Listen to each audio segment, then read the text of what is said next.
MF news देख रहे हैं आप और मैं हूं आपके साथ वागीशा पांडे। महाराष्ट्र में 20 नवंबर को चुनाव होने हैं। महाविकास आघाड़ी वर्सेस महायुति के बीच अब सबसे hot seat Mankhurd Shivajinagar seat पर सभी की नजरें आकर टिक गई है, क्योंकि यहां पर महायुति में कहीं न कहीं रार दिखाई दे रही है। नवाब मलिक के विरोध के बावजूद अजित पवार ने अपने नेता नवाब मलिक को वहां से उतार दिया। इधर बात करें तो अबू आजमी, जो कि 3 बार के विधायक रहे हैं, चौथी बार फिर से समाजवादी पार्टी ने उन्हें मैदान में उतारा है, क्योंकि समाजवादी पार्टी का इकलौता गढ़ है मानखुर्द शिवाजीनगर। लेकिन इधर शिंदे शिवसेना भी पीछे नहीं रही। बावजूद इसके शिंदे शिवसेना ने भी अपने प्रत्याशी सुरेश पाटिल को यहां से उतार दिया है।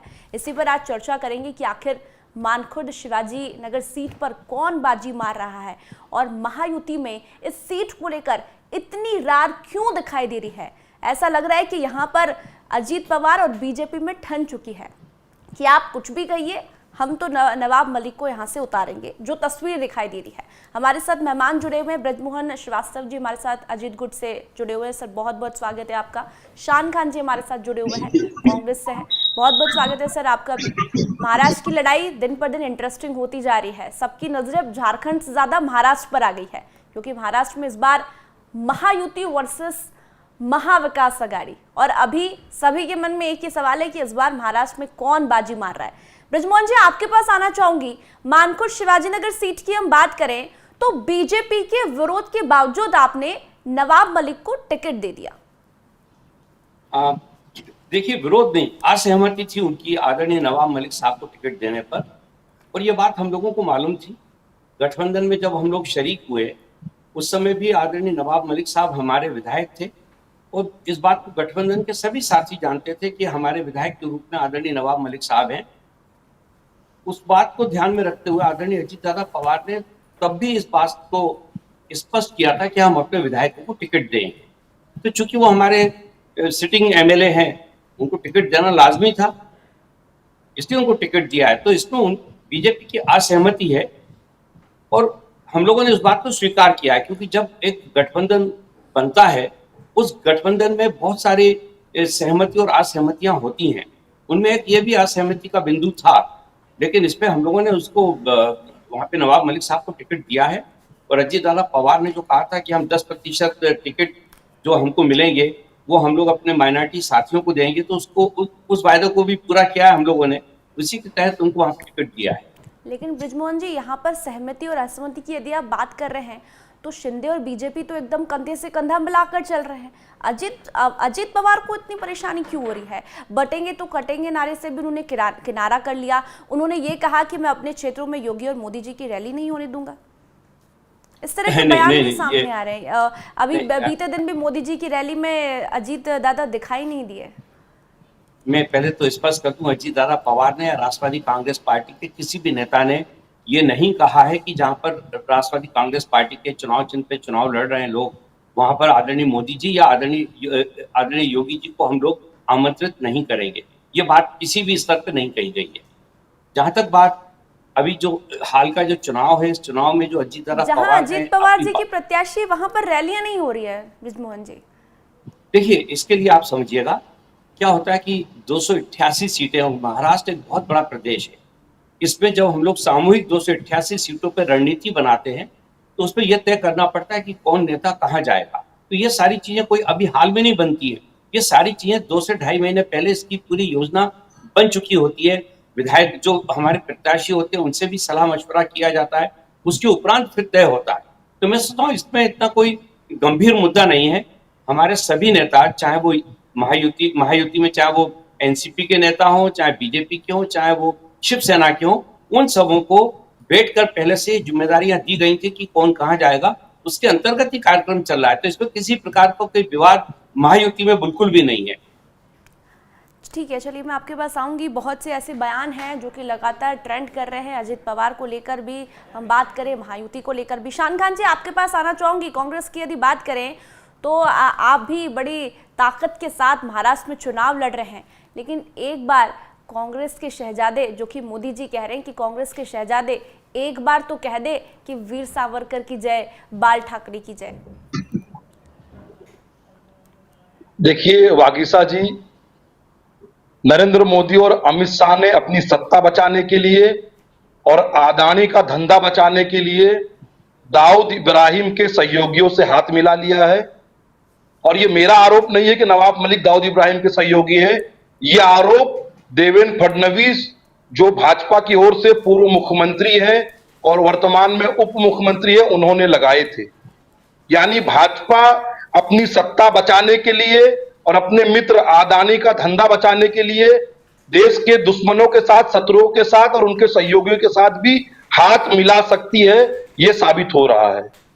दूसरी बात, नवाब मलिक जी अणुशक्ति नगर छोड़कर मानखुर्द शिवाजी नगर चुनाव लड़ने क्यों गए, उसके पीछे भी भाजपा और अजीत पवार जी का एक षड्यंत्र छुपा हुआ है।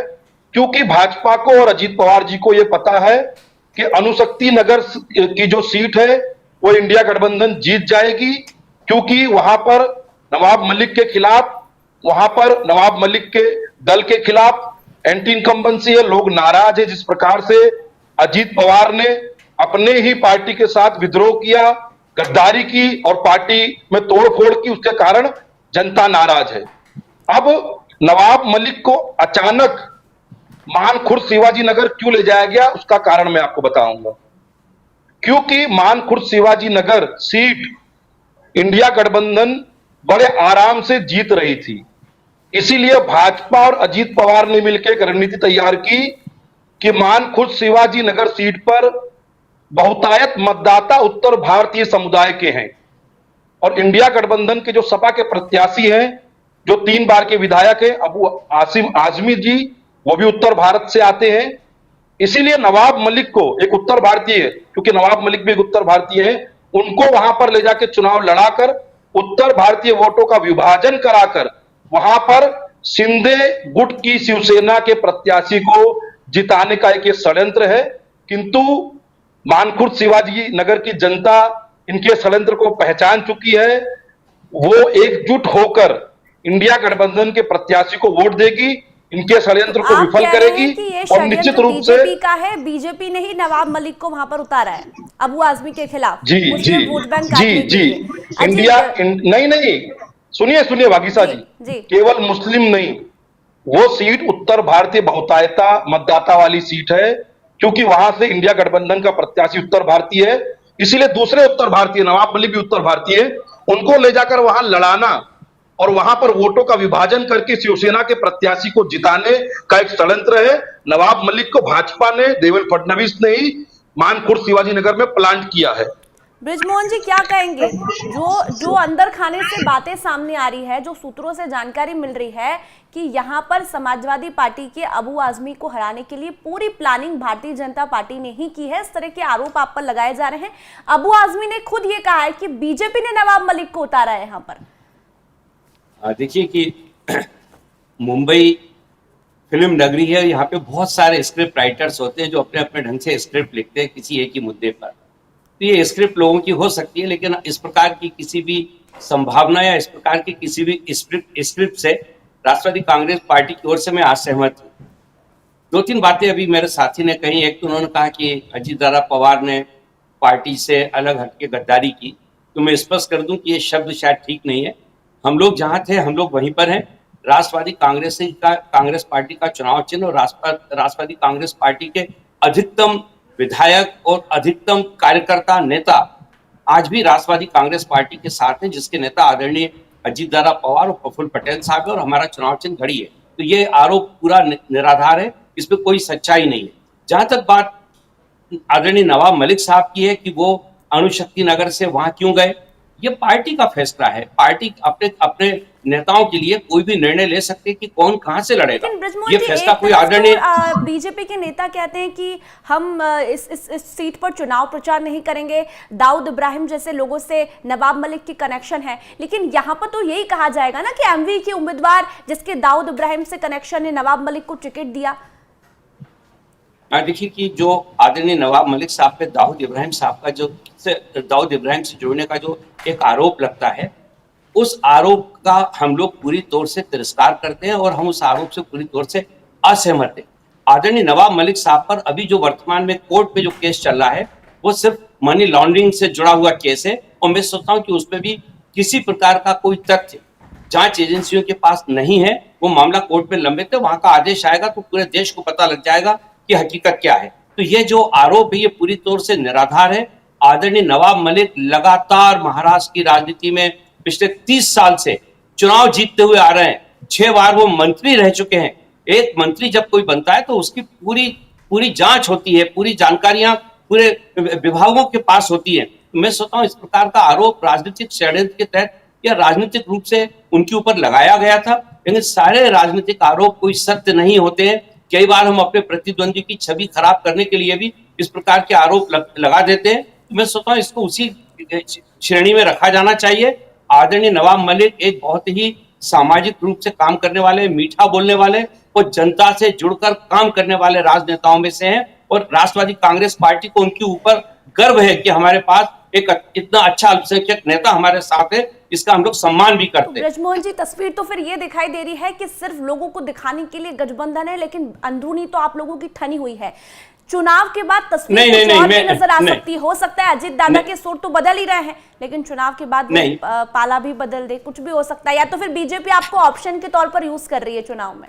नहीं, मैं फिर आपसे कह दूं, हम लोग महायुति के सबसे सक्रिय राजनीतिक दलों में से हैं और एनडीए के हम लोग कह रहे हैं कि बीजेपी ने कितने सारे उम्मीदवार हमारे खिलाफ उतारे। ठीक है, हम चुनाव साथ में लड़ रहे हैं, लेकिन तो नवाब मलिक साहब ये बात सच तो बोल रहे हैं। वहां पर महायुति का एक उम्मीदवार है जो नवाब मलिक साहब के खिलाफ चुनाव लड़ रहे हैं, ये बात सच है। इसमें नवाब मलिक साहब ने कोई बात छुपाई नहीं है और इसको हम लोग भी स्वीकार करते हैं। लेकिन वहां हमारी पार्टी के चुनाव चिन्ह पर आदरणीय नवाब मलिक हमारे प्रत्याशी हैं। वहां जो भी जितने भी विरोधी उम्मीदवार हैं उनके खिलाफ वो चुनाव लड़ रहे हैं।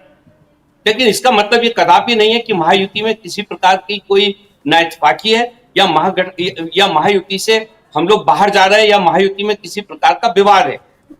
ठीक है सर, बटोगे तो कटोगे जैसे नारों पर किनारा क्यों कर रहे हैं अजीत दादा?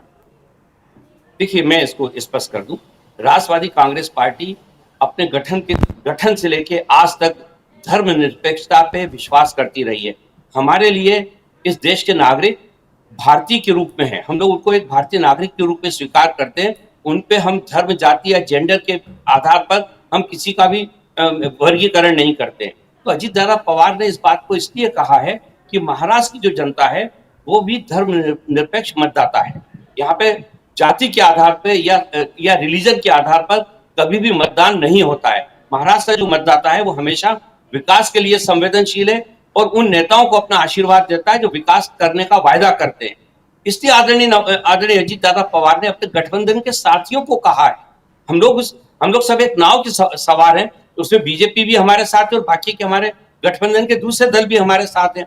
तो अगर किसी गठबंधन के एक साथी को ये मालूम पड़ता है कि इस प्रकार की बात कहने से हमको वो वांछित परिणाम नहीं मिलेगा, तो सचेत करने की जिम्मेदारी है और इसी दायित्व को आदरणीय अजीत दादा पवार ने पूरा किया है। बीजेपी तो इसी योगी आदित्यनाथ और नरेंद्र मोदी खुलकर कह रहे हैं एक है तो सेफ है, बटेंगे तो कटेंगे। इसको मैं दूसरे ढंग से अजीत दादा के सुर बदलते हुए दिखाई दे रहे हैं। चुनाव के बाद कुछ भी हो सकता है, शरद पवार जी के पास वापस जा सकते हैं। मैं सोचता हूँ शायद ऐसी संभावना नहीं बनेगी, क्योंकि महायुति की सरकार पूरे बहुमत के साथ बनने जा रही है। सरकार बनने जा रही है महायुति की, पूरे बहुमत के साथ हम लोग फिर से सत्ता में आएंगे, इसका हम लोगों को पूरा विश्वास है। तो मैं सोचता हूँ इस प्रकार का कोई गठबंधन किसी और के साथ हम लोगों का नहीं है, ये बात तय है।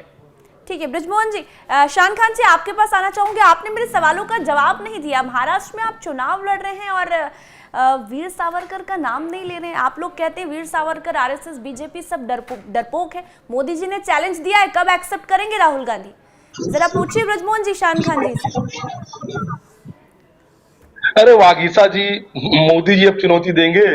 अभी लोकसभा चुनाव में कुछ पत्रकारों ने मोदी जी को चुनौती दी थी, राहुल जी को चुनौती दी थी कि आइए एक मंच पे आकर एक बहस हो जाए, डिबेट हो जाए। राहुल जी ने स्वीकार कर लिया था, मोदी जी भाग खड़े हुए थे। तो अब मोदी जी चुनौती देंगे? नहीं, अगर आप महाराष्ट्र में हम कैसे वीर सावरकर की जय बोल देंगे तो क्या हो जाएगा? कोई नुकसान हो जाएगा, वोट बैंक छिड़ जाएगा। ऐसा ना हो कि हमारे जिस नेता को राहुल गांधी में इस बात को लेकर लड़ाई हो जाए। वागीसा जी, हमें उनसे सीखने की आवश्यकता नहीं है जो जिन्ना की मजार पर जाके मत्था टेकते हैं, जो ये कहते हैं कि जो देश के विभाजन में सबसे अधिक जिम्मेदार जिन्ना वो धर्मनिरपेक्ष था, तो हमें उनसे सीखने की आवश्यकता नहीं है। हमारे किस नेता कार्यकर्ता को किसकी जय जयकार करनी है, कब करनी है, वो कर लेगा। हमें भाजपा और मोदी जी से नहीं पूछना कब करेंगे हम। लेकिन अगर मोदी जी कोई इस देश के कोई राजा महाराजा नहीं है, हिटलर नहीं है कि वो जो बोलेंगे वही हम करेंगे। अच्छा, देवेंद्र फडणवीस का भी बयान सामने आया है उद्धव ठाकरे को लेकर कि चुनाव के बाद कुछ भी हो सकता है, कहीं भी संभावनाएं कोई भी तलाश सकता है। क्या लगता है, अगर उद्धव ठाकरे फिर से बीजेपी एमवीए के साथ गए तो फिर आप लोगों का तो खेल बिगड़ जाएगा? वागीसा जी, भाजपा और पूरी महायुति न ये 3 में बचेंगे न ये 13 में बचेंगे। महाराष्ट्र की जनता इनकी गद्दारियों, इनके खरीद फरोख्त को पहचान चुकी है। इसीलिए महाराष्ट्र की जनता इनकी ऐसी दुर्दशा करने जा रही है कि ये तोड़ फोड़ करने की स्थिति में भी नहीं बचेंगे। आप चिंता मत कीजिए, ये जितना बोलना है अभी बोल ले, ये परिणाम के दिन कोई दिखाई नहीं देगा, ये ढूंढने से नहीं मिलेंगे। तो आप अजीत पवार दादा को गद्दार बता रहे हैं? ब्रजमोहन जी, इनका लगातार साफ कहना है कि गद्दार लोगों को हम कभी साथ नहीं देंगे, हम कभी उनके साथ नहीं आएंगे। उद्धव ठाकरे ने भी ये बात कही है साफ तौर पर चुनाव के बाद। अब मैं इस मामले में क्या प्रतिक्रिया व्यक्त करूं? आदरणीय राहुल गांधी जी तो कहते हैं हमने मोहब्बत की दुकान खोली है। अगर इनको सुन लेंगे तो उनको अपने उस बयान के ऊपर अफसोस होगा। खैर कोई बात नहीं, मैं बिल्कुल स्पष्ट करना चाहता हूं कि महायुति की सरकार ने पिछले 2.5 साल में महाराष्ट्र की उस हर समस्या के समाधान के लिए निर्णय लिए हैं और उनको जमीन पर उतारा है। हमारा ये जो पूरा चुनाव है, ये पूरी तौर से महाराष्ट्र के आगामी 5 साल के विकास को लेकर है। इस पे हम लोगों ने उन सारे मुद्दों को महाराष्ट्र की जनता के सामने रखा है, जिन मुद्दों को लेकर हम लोग उनके पास वोट मांगने जा रहे हैं। उसमें हमारी कुछ योजनाएं भी ऐसी हैं जिन योजनाओं को हम लोगों ने पिछले समय में लागू किया है और जिसका वांछित परिणाम जनता महसूस कर रही है। उसमें एक बहुत बड़ा जो कार्यक्रम है हमारा, वो लाड़की लक्ष्मी बहन योजना का है, जिसमें 2.5 करोड़ से ज्यादा हमारी बहनों को हम लोगों ने आर्थिक रूप से मजबूत करने के लिए एक सामाजिक, जो हम लोगों का एक सामाजिक दायित्व है, जो किसी भी कल्याणकारी राज्य का होता है, उसके अंतर्गत हमने उस योजना से उन लोगों को लाभ पहुंचाया है। उसने पूरे की पूरे महाराष्ट्र में भारतीय जनता पार्टी, शिवसेना और राष्ट्रवादी कांग्रेस पार्टी के ऊपर अपने आशीर्वाद की बौछार लगा दी है।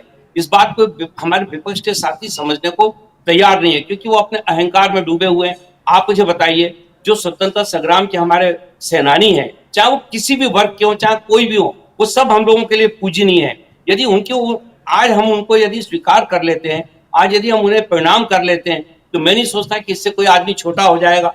लेकिन अहंकार से भरे हुए हमारे साथी इस पे अपने आप को बड़ा ताकतवर महसूस करते हैं, बड़ा अपने आप को महत्वपूर्ण महसूस करते हैं कि वो अपने पूर्वजों के, जो अपने स्वतंत्रता संग्राम सेनानी थे, उनको नीचा दिखाकर जिनको अच्छा लगता हो। अब ऐसे लोगों के लिए राष्ट्रवादी कांग्रेस पार्टी सिर्फ यही प्रार्थना कर सकती है कि इनको सद्बुद्धि दो, जिससे कि बेहतर सोचें, क्योंकि महाराष्ट्र के विकास की बात करना आज ज्यादा जरूरी है। महाराष्ट्र को आज हमको देश का सबसे पहला जो राज्य का हमारा स्टेटस है, उसको हमको बनाए रखना आज जरूरी है, जिससे कि महाराष्ट्र की आर्थिक स्थिति मजबूत हो, जिसका फायदा पूरे देश को मिले। एक सवाल का जवाब नहीं दिया कि मोदी जी की रैली से अजीत पवार ने किनारा क्यों कर लिया? अजीत पवार मैंने आपसे कहा की रैली में नहीं, मैंने आपसे कहा कि पहले से सारे कार्यक्रम निर्धारित है। आप इसको इस ढंग से देखिए कि 288 सीटों पर हमारे जो उम्मीदवार चुनाव में है, सभी जगह सारे नेता नहीं पहुंच सकते, सारे जगह पहुंचना असंभव है। तो हम लोगों ने इसकी योजनाबद्ध तरीके से इसकी चुनाव की प्रचार की जो रणनीति होती है वो 2, 2.5, 3 महीने पहले बनती है। ऐसा नहीं है कि जिस दिन चुनाव की घोषणा हो जाए उसके बाद इसकी तैयारी हो। ये सारी योजना पहले से बनी होती है। तो इस पे यह कहना बहुत गलत है कि जिस दिन आदरणीय मोदी जी मुंबई पहुंचे उस दिन आदरणीय अजीत दादा पवार क्यों नहीं आए। आदरणीय अजीत दादा पवार के प्रोग्राम पहले से घोषित है और इसकी जानकारी हमारे सभी जितने भी हमारे प्रत्याशी हैं, वो जितने हमारे दल हैं, सारे लोगों के पास है कि कौन कहाँ जाएगा। तो मैं सोचता हूँ इसको किसी भी विवाद के रूप में देखना शायद ठीक नहीं होगा और ये पहले से निर्धारित कार्यक्रमों के तहत ही हमारे आदरणीय नेता पूरे महाराष्ट्र में अलग अलग क्षेत्रों में जाकर प्रचार कर रहे हैं। ठीक है शान खान जी, जिस तरह से अजीत पवार के सुर बदलते हुए दिखाई दे रहे हैं, क्या आप लोग चुनाव के बाद अजीत पवार से हाथ मिलाएंगे यदि वो आना चाहें तो? देखिए वागीसा जी, ये जो महायुति है ये गठबंधन नहीं बल्कि ये ठगबंधन है। इसका सूत्र है हम तुम्हारा छुपाएंगे तुम हमारा छुपाओ, हम तुमको बचाएंगे, तुम हमको बचाओ। यही अजीत पवार, यही हसन मुशीफ, यही नवाब मलिक, ऐसे एनसीपी के कई नेता थे जो ईडी के जांच के दायरे में थे, जिनको भाजपा चोर उचक्का बताती थी, भ्रष्टाचारी बताती थी। यही शिंदे जी और यही शिंदे जी के गद्दार शिवसेना के कई नेता ईडी की जांच के दायरे में थे, जिनको भाजपा चोर उचक्का गद्दार बताती थी। इन सब ने मिलकर अडानी ने अपना धंधा करने के लिए, अडानी ने धारावी की लाखों करोड़ों की जमीन लेने के लिए इन सबको एक टेबल पर बैठाकर इनको एक ठगबंधन की सरकार बना दिया। ये सरकार जनहित के लिए नहीं है, ये सरकार स्वयं हित के लिए है और अडानी हित के लिए है। और जनता इस सरकार की नीतियों से त्रस्त आ चुकी है, इस सरकार के भ्रष्टाचार से त्रस्त आ शान चुकी खान जी, है, आप इस सवाल उठा सरकार के रहे हैं बंदरबांट कि से त्रस्त आ बीजेपी ने चुकी है। दाऊद इब्राहिम से कनेक्शन रखने वाले नवाब मलिक को टिकट दिया, आपने ये आरोप लगाया। तो आपने किसे टिकट दिया? अनुशक्ति नगर से स्वरा भास्कर के पति से, वो स्वरा भास्कर जो कि टुकड़े टुकड़े गैंग और भारत तेरे टुकड़े होंगे जैसे गैंग के साथ लोगों के साथ खड़ी होती हुई दिखाई देती है। सवाल तो आप पर भी है ना। तो स्वरा भास्कर पर कोई किसी न्यायालय में आतंकवाद का मामला साबित हुआ है क्या? हो गया है तो बताइए मुझे। नहीं है क्या रैलियों में स्वरा भास्कर के नारे सुने नहीं, नहीं क्या आपने? अरे भाई सुन तो लीजिए। तो नवाब मलिक साहब पे कोई नवाब मलिक साहब पे कोई आरोप सिद्ध हुआ है क्या? तो फडणवीस जी को समझाइए ना, मैं थोड़ी आरोप लगा रहा हूँ। फडणवीस जी ने आरोप लगाए थे, मैं थोड़ी लगा रहा हूँ। उन्हें हम समझाने, अभी बोल तो आप रहे हैं, बोल तो अभी आप रहे हैं। अरे सुन तो लीजिए। अरे माहौल तो बनाने की कोशिश आप कर रहे हैं। धैर्य रखिए, थोड़ा धैर्य रखिए। देखो वागीसा जी, आपने जो आरोप लगाए हैं स्वरा भास्कर जी पर, मैंने नहीं ठीक लगाया। है? तो स्वरा, अरे सुन तो लीजिए। भारतीय जनता अरे पार्टी भाई, और लोग लगाते हैं, मैं नहीं लगा रही हूँ, मैं किसी पर मेरी आरोप नहीं बात लगाई हूँ। तो- अभी आपने आरोप लगाया कि बीजेपी ने टिकट दिया नवाब मलिक अरे को। अबू आजमी साहब खुद वागीसा कह जी रहे हैं कि मेरे- बीजेपी ने टिकट दिया। अरे अबू आजमी साहब वागीसा के जी पास मेरा- क्या सबूत है कि बीजेपी ने टिकट दिया? आप मेरा उत्तर लेंगी या नहीं लेंगी? बताइए। मैं देखिए मैं वागीसा जी, उत्तर आपने देने के लिए नहीं बैठी हूँ अरे- ना। ब्रजमोहन जी दे तो रहे उत्तर, वो कह रहे हैं अरे कि मैं नवाब मलिक उत्तर पर दे रहा कौन सा हूँ। आरोप साबित हुआ है? अरे आप प्रश्न पूछेंगे तो उत्तर लेंगे या नहीं लेंगे? केवल जी, प्रश्न बताइए पूछती जाएंगे। बताइए बताइए। आपका ये प्रश्न था ना, आपका ये प्रश्न था कि स्वरा भास्कर ने आपत्तिजनक नारे लगाए। जी मैं कहता हूं, आपने, मैंने या किसी भी देश के नागरिक ने कोई नारा लगाया तो वो नारा आपत्तिजनक है, विधि विरुद्ध है, वो तय करने का अधिकार आपको मुझे नहीं है, बल्कि न्यायालय में है। यदि स्वरा भास्कर ने कोई बात कही है, कोई नारा लगाया है और वो विधि विरुद्ध है, देश विरुद्ध है, तो क्या किसी न्यायालय ने ये सिद्ध किया है कि हाँ ये नारा विधि विरुद्ध और देश विरुद्ध है? तो यही दूसरी बात बात, तो ब्रजमोहन जी कह रहे हैं नवाब मलिक अरे को लेकर। अरे भाई पूरी तो पूरा अलग उत्तर अलग नहीं बात लेंगे है, आप। अलग पूरा अलग उत्तर बात नहीं लेंगे है। आप। अपने आप पूरा उत्तर नहीं लेंगे। अपने प्रत्याशी को ये दूसरे बांटों से नहीं, नापेंगे, नहीं। हमारे प्रत्याशी को दूसरे बांटों से वागीसा नापेंगे। वागीसा जी ये नहीं चलेगा। आप उत्तर लेना ही नहीं चाह रहे, इसका अर्थ है ये कोई अच्छा, बात ठीक है, थोड़ी हुई। ये आप बता बीच में दीजिए टोक कि रही इस बार हैं, महाविकास श्रीवास्तव आघाड़ी जी कितनी टोक रहे सीटें ला हैं। रही है? कांग्रेस कितनी सीटें ला रही है? क्योंकि हरियाणा में तो हालत कांग्रेस की हमने देख ली। आप ये बताइए कांग्रेस कितनी सीटें ला रही है? सबसे आखिरी सवाल। वागीसा जी, मैंने जो पहले कहा था मैं फिर दोहरा रहा हूं, भाजपा और उनके जितने भी गद्दार सहयोगी हैं, ये न 3 में बचेंगे न 13 में बचेंगे। ये समझ लीजिए आप। हमारी कितनी सीट आएगी इससे अनुमान आप लगा लीजिए। ठीक है ब्रजमोहन जी, क्या लग रहा है इस बार जितनी सीटों पर आप चुनाव लड़ रहे हैं, क्या उतनी सीटें एमवीए की झोली में बीजेपी के साथ मिलकर आप डाल पाएंगे? क्योंकि लोकसभा में प्रदर्शन इतना खास नहीं रहा और जिस तरह से सुर बदलते हुए अजित पवार के दिखाई दे रहे हैं, उससे कई तरह के अनुमान लगाए जा रहे हैं कि चुनाव के बाद कुछ भी हो सकता है। बीजेपी आपको सिर्फ ऑप्शन के तौर पर यूज कर रही है, इस तरह की बातें भी चल रही है। देखिए, भविष्य वक्ता तो मैं नहीं हूं, लेकिन मैं एक बात जरूर कह सकता हूं कि हमने 288 सीटों पर तीनों दलों के सबसे बेहतरीन जो प्रत्याशी हो सकते हैं उनको हमने प्रत्याशी के रूप में जनता के सामने भेजा है।